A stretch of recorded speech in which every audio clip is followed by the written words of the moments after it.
Hey there, I'm Sophia. And I'm KP. Welcome to the Nightly from Hatch, a slumber party for pop culture lovers.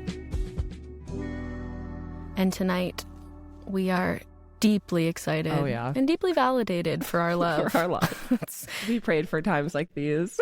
We're huge W's, because Sophia and I, after months of course, freaking out about all things Survivor as fans, we are actually joined by a two-time Survivor player and amazing writer, Stephen Fishbach. Welcome, Stephen. Hello. It's an honor to be here. Oh my God. The honor is all ours.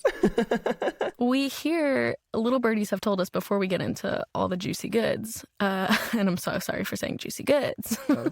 We have heard that you, in fact, perhaps have a hatch. You enjoy your hatch? 2 hatches in my life. Okay. Wow. We have 2 children, and the hatches have changed our life. Oh my God. And, legitimately, in terms of both create the perfect nightlight. We went through multiple nightlights before we found the hatch nightlight, which gives you a lot of control over how much light is coming out, which is really crucial. And then also the schedule of lights has been game changing for us, because now we can kind of sync up the girls. They get a little bit of playtime themselves before they can wake up mom and dad. Then there's a wake up mom and dad light. So we've got a whole system of light sides to them through the hatch. But it's been truly life changing, because the biggest impediment to my sleep for many, many months and years has been my children waking me up in the night. And this has mitigated that. Yeah. Well, this brings us to our big question, too. We like to ask guests kind of, what is your sleep hygiene? What does the sleep routine look like on a normal day? Doesn't have to even be a good day, because sometimes it's a work in progress. I try maybe at least an hour or 2 before bed to do non-screen activities. I've gotten into, this is embarrassing, I can't believe I'm already going here, painting miniatures. Oh my God, that's awesome. Well, that's really cool. Nobody said that's no, it is. You're in the right place. You're in the right place. We like it. But so, I just it's really mechanical. It's not at all related to my work. Yeah. Then I can just be bad at it at my own pace. I don't have to worry about the quality. And that kind of just sort of gets me out of the cycling of the day's concerns and into the, more, focused mindset. Wait, what miniatures do you paint? Yeah, is this like Warhammer? It is Warhammer. Okay. Yeah. So what is Warhammer? Okay. Okay. Good question. We both go, all right. Reasonable follow-up. Obviously, I know, but the listeners might not know. Yeah. So, okay. Wow. I'm really just wading through my shame. I was a real nerd in high school. And so I think I have a lot of built up sense of, this is an embarrassing thing, but I think people just play it now and are not embarrassed by it. They just they love it. Absolutely. And so it's a game of miniatures, and I play Warhammer 40,000, which is set in the 41st millennium, where different armies vie for supremacy. And I, just have my army of guys in their space suits is just sort of awesome. meticulously painted with their colors. That's And awesome. I don't actually play, but I've just been painting. At some point I aspire you don't to play the game. Okay. Yeah. Once they're all painted, perhaps they get to go out on a little trip. Yeah. And that might be I'll spend, because this is a very slow process. Yeah. So I'll spend weeks on one miniature. Not that it's good, it's just I'm very slow. It's very tedious. Yeah, it is tedious, but it's a nice tedium. Yeah. Yes. There's something really freeing too about being bad at a hobby, because then you're nice, I don't have to think about monetization. I'm bad at this. This feels good. Oh, totally. I don't have to sell these. Yeah. I've been really big on my no screen activity that I've been doing is I got a Sudoku book that I've been making my way through. Oh my God. Because my love mom it. has them piled to the ceiling. I love Sudoku. They are fun. They are fun. But Sophia, you know about Warhammer. Do you play Warhammer? I asked about the Warhammer. Oh, I'm sorry. I got it. Okay, No. sorry, I thought No. that was Sophia. Well, Right. and I don't know a bunch about it, but I sometimes go to board game cafes just to kind of, see what's new over in there, go with my friends, Check it just out. have stay up to date on pop culture, what's going on in board game news. And in a lot of the board game cafes, there'll be tables for Warhammer. Okay. So I've seen the figures, I've seen I've seen the setup, and it looks, it's elaborate. Okay. It is elaborate. It's a lot. And I have some really, really cool friends that are into the painting of it. Some real punk chefs. There's a few punk chefs that I know that do. Wow. Cool. So you're in good company. That's a niche group. Yeah. Tattooed chefs love this one trick. Well, it is kind of like, I mean, Survivor fandom in that just the most random people you'll mention it to, and they will, absolutely start nerding out about it. Like, Yes. I was shocked about, all of the secret Survivor fans out there. Really? When I was first on Survivor. Like people like just like from all walks, from all walks of life, are Survivor fans. Yeah. Do you have one person that you were like, that's floored me to know that you love Survivor? Can I give spoilers for something that happened 15 years ago? Yeah, I think we're good. Yes. All We've right. given so many. So I was walking the person who won my first season, JT. Mm-hmm. We were going into like, I think it was JP Morgan or Morgan Stanley's, one of the Morgans, to like deposit his check Oh like my with his new God. financial advisor. That is like the scariest thing in the world. That's Yeah. really terrifying. $1 million check. And like one of the bankers there was like, oh my gosh, you guys were on Survivor. Like I was like, what? Like this is not expected. I just like sort of, that was like, and since then there have been many people from, every profession, but that was, I remember like a sort of shocking first introduction to that. Yeah. Yeah. Well, speaking of, Stephen, you have written a novel True. called Escape. Yes. And this is about a reality TV show that takes place on an island, which is a familiar concept to us. Can you give people that might not have this bookmarked yet to read, but they will by the end of this, give us a little bit about this lovely book? Yeah. So Escape is about a has-been reality contestant going back. Oh, you already, this is not based on me. I know that's what you're thinking. It's complete fiction. Yeah, totally fiction. Going back on a new show set on a jungle island and looking to sort of reclaim his past glory. And while there, he meets and kind of faces off against a manipulative reality TV producer who is herself sort of trying to overcome the traumas of her past. I mean, I also think that the life of a reality TV producer is so fascinating and not talked about a ton because they are, on certain shows more than others, deeply devious individuals. Some of the most sinister people in the world. I can't even imagine. They're really scary to me. Oh my God. I'm sure so many are lovely, but and some of it is just these premises of certain games. I go, this is so devious at its core already. Yeah. But there's something about, I just think the fundamental endeavor of taking people's real people, lives, yeah. like in this chaotic environment, like the jungle, and turning it into a 3-act structure, like that's really interesting. It is. There's Yes. certainly a devious component, but there's all the thing that I have noticed from my experience with reality producers is that they are amazing storytellers, and the work they are doing is really hard and really fascinating. And so like that's kind of one of the things I wanted to evoke with the book was just, of course, there is this, slightly manipulative component to it, but they are incredible the way they are kind of plotting out real people's lives in a structured way. And doing it like in real time. Yeah, exactly. Have you seen the show Unreal? Have you seen the show? Yeah. Okay. Yes. So I did write a draft, I will say, before I watched Totally. the show. When I had this idea, I was so excited. Yeah. I thought to myself, nobody's ever done this before. No one's ever exposed this world before. And then my wife was like, oh, have you seen Unreal? No, I don't want to hear about it. I don't want to hear about Unreal. Don't tell me. So I did watch, or I did do a draft first so I could sort of have my own. And then I watched Unreal and kind of but it was really, it was interesting, seeing it because there were a lot of similarities and there was stuff that I could think like, oh, that I could lean into that. And at the time I was worried that a lot of people would just associate my book with Unreal or as an Unreal knockoff.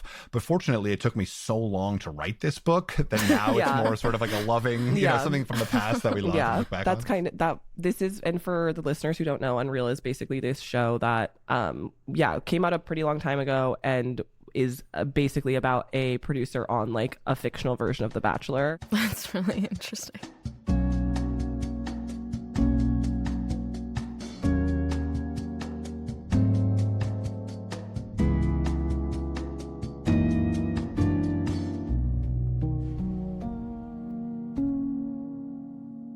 Survivor, sleeping.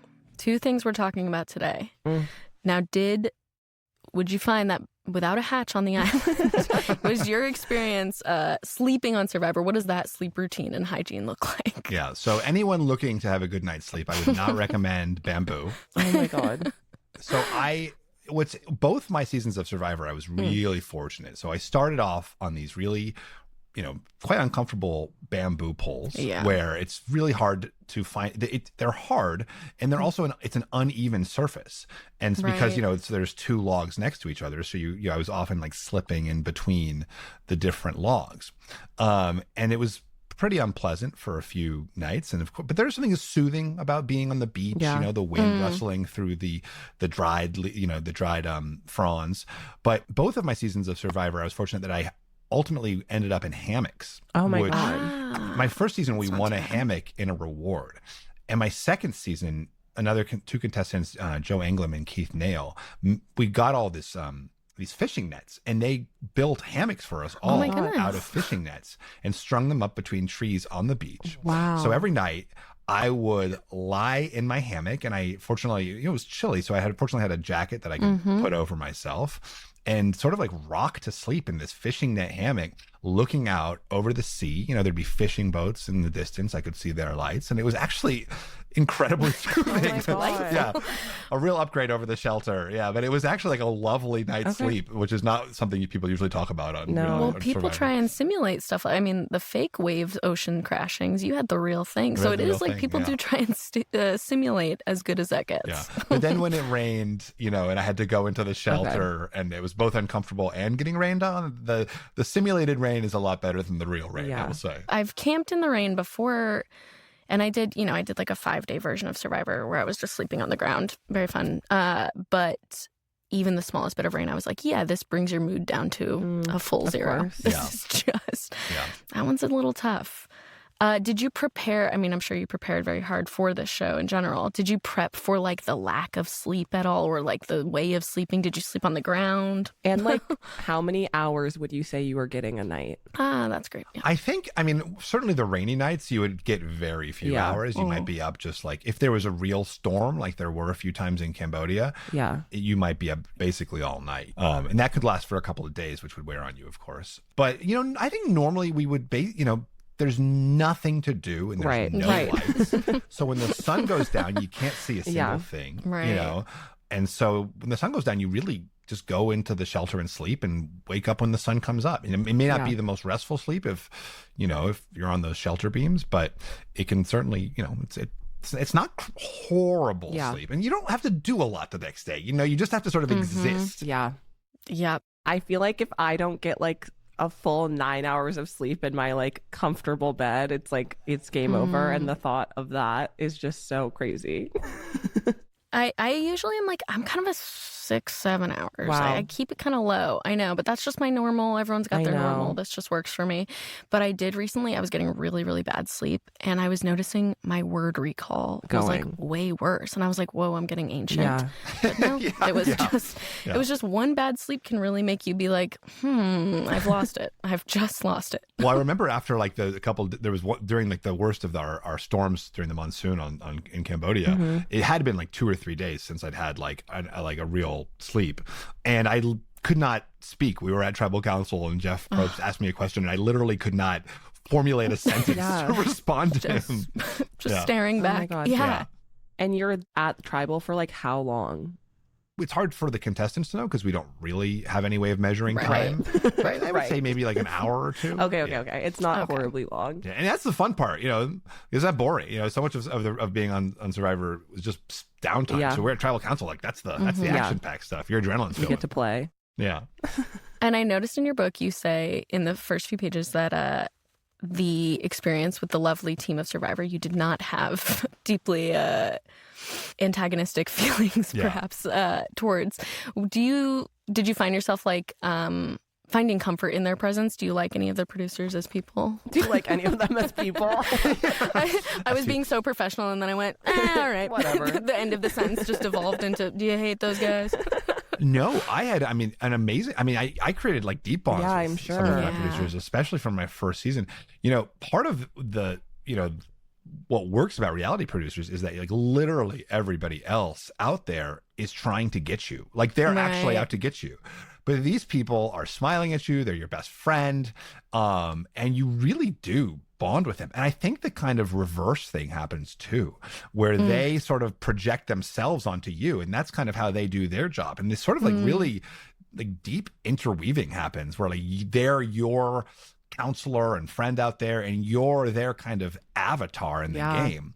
And so you can create these real intense bonds. And I'm still in touch with quite a few of the producers. Oh, that's really sweet. And that makes sense. Yeah. I know. I mean, that would be, as a producer, you must be like rooting for the contestants so hard, obviously. And yeah, like as you were saying, it's like all this narrative building and stuff. You obviously like get to know these people so well and like very intimate things about them. And you're seeing them at their lowest moments, you know, and their highest moments. Yeah. Oh my God. I take back what I said about them being devious people. I think so.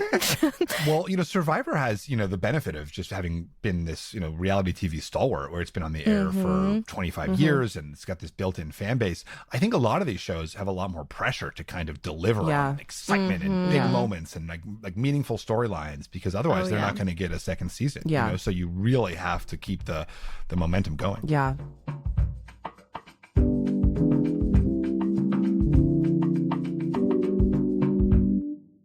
We are entering, of course, the 50th season. Yeah. Which is huge and giant and humongous. It's half of 100. All three things. But what's different about this season is that there's, for the first time ever, 24 players instead of 20, 18, or 16, you know. So it's going to be more contestants than they've ever had before, but the same length season. So it'll be interesting to see what they do to, you know, to catch up with that.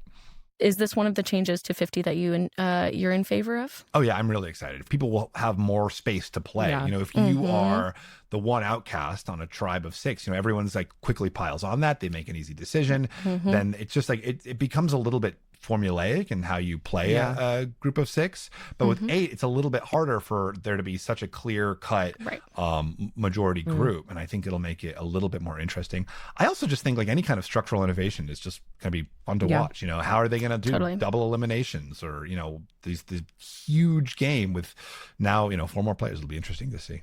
Totally. And 4 more lovely players. It's a great cast. I know. Do you have people that you're like particularly excited to see? I have a lot of real life friends out there. Rick Devens is one of my closest friends.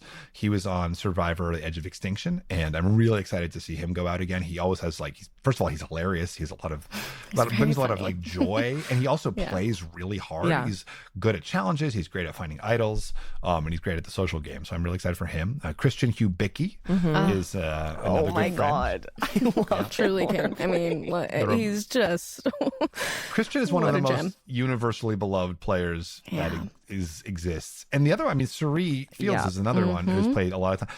When I was on my book tour, I would ask a lot of people coming were obviously Survivor fans, and I would ask them like, who are they rooting for? I would say 99% of people said either Christian or Suri. Right. Like those were like by far the top two. Of course. Yeah. Sophia, do you have a front runner for you? I mean, it's gonna be Suri. Like I'm like, that's mother. She's the GOAT. But I'm just freaking excited. I'm like, I can't wait. I'm going Team Q. Okay. I know. Okay. Everyone likes to throw it back, but Q really charms me in a really authentic way to me, where I just like, there was recently a video of him going viral where he said he doesn't trust people that are left-handed or eat pork. And I said, that's awesome. That's really interesting. He said, I don't trust people that eat pork or left-handed or drink Coke Zero, not Diet Coke. Okay. Listen, that's an interesting, there's a story character. There's a story there. I like And he says it with such commitment and like passion, like as though we all should be on this like anti-Coke Zero bandwagon. Yeah, and it really turned me. I said, maybe if I look at all of my friends, I don't know that I have a ton that are Coke Zero drinking left-handed pork eaters. Yeah. I guess I agree. That is a small population. Cute. I guess he was speaking specifically about Liz, who's coming back, or somebody that was I think it was season. about Emily Flippin. It was about Emily. You're right. Yeah. So interesting stuff. I'm going Team Q on this one just to give the new gen a little bit of love. I think everyone's so excited for some old gen, but you know, why not? I'm excited about D Valdez. Oh yeah. Of course. I think she was a lovely winner. one of the best, most dominant games of the era, and it would be fun to see her play again. Maybe she can pull it off twice. Yeah. I mean, I also do feel like that there's that where I'm like, as I said, I'm excited to see Suri, but I feel like fear for her in terms of like, I just feel like they're going to want to get her out so early that I'm excited to see what happens and who else can kind of rise. We saw a dynamic on Australia versus US though, or Australia versus the whatever. Versus the world. The world. It was really the US. Where, I mean, that's how it ended up. Although there were some Swedish ones that I was like, you're an interesting character. You're still here. We saw though, I mean, everyone thought Parv was going to go home first because it is like, how could you possibly let her go? Yeah. Right. Even one more ep and look what happened. So I do think as much as somebody is like, oh, we must get out the big threat, sometimes people are just so stoked to work with the big threats that you could let them go too far and it's too late to get them out. So you guys are real survivors. I didn't realize. Really Some people say they're survivors, and you're quoting the international seasons. We're locked you guys in. are indeed. We're We're locked, and I'm playing the LRGs too. Yeah. I mean, I'm really I'm spending my weekends on it. KP's doing like IRL. That's amazing. What was the 5-day survivor you did? That was Survival Challenge, which was 5 days in Illinois, and it was against 24 people, and I did win. Of course. Listen, You won. I did wow. win. Well, I never won. That's amazing. Well, it was very, game. very fun, and I mean, I did sleep really well to the point I was like, the crickets were beautiful, and I was just on the dirt, but I was like, you're just so tired from competing that I was like, yeah, I guess if you just are running around all day, you do sleep kind of nice outside. Yeah. We're a real Survivor fan. We do. You have to kind of stop us from talking about it, to be honest. Every episode we're like, and if we can tie it in, What else? if you don't mind. No, I mean, it's a pleasure. Like, before I went on Survivor, like, my big hesitation in doing it was I just didn't want to be like the Survivor guy. Like, I didn't want that to be the sum total of my identity, but that's absolutely who I am. Like, that is 100%. Like, and it's been great. Honestly, it's been fantastic. Like, I wrote a book about reality TV, you know, like I get to meet an incredible community of people, both former contestants, but also like the fans have been, you know, just like of the show. For like some strange reason, the fans of reality television and I, like watching Survivor often will indicate like a lot of readers in that community, and also like a lot of like strategy gamers. Like, of course that makes sense. So I play this social strategy game called Blood on the Clock Tower, and there's a huge overlap. Really? Oh my gosh, there's a big overlap between the Survivor and the Clock Tower community. Wait, I have to get into this.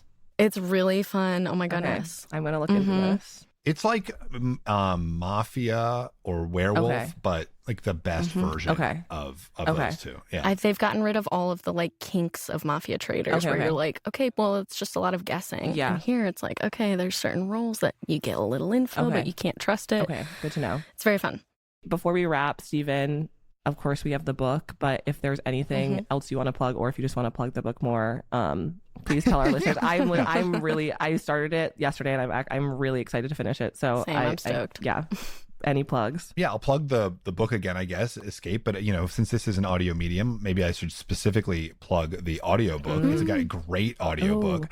There's a wonderful cast, including Julia Whalen. A lot of audiobook listeners will know her as, I think the New Yorker called her the Adele of audiobooks or something like that. Do you want to shout out your podcast also if anyone wants to listen to that? Oh, yeah. So I, every week, do a podcast analyzing the strategy of Survivor. It's called the Survivor Know-It-Alls with Rob Sesternino. He was another former contestant, and also this most recent season of The Traitors. So he's got a whole slew of podcasts, a whole network of podcasts, and the Know-It-Alls is one of them. Amazing. And basically, before we turn in, we always have our guests give a special good night. If you want to just give a little good night to anyone. Sure. This will, of course, go out to my daughters, Margot and Prue. You know, feel free to wake up with each other when the yellow light goes off, and then when the green light comes on, we look forward to waking up with your parents as well. Oh my gosh. That is perfect. Well, thank you so much, Stephen. This was so awesome. We really can't wait to finish your book. Everybody else, I'm sure, feels the same. And we'll talk to you next time. Good night, Sophia. Good night, Stephen. Good night, KP. Good night, Stephen. Thank you guys for having me. Good night.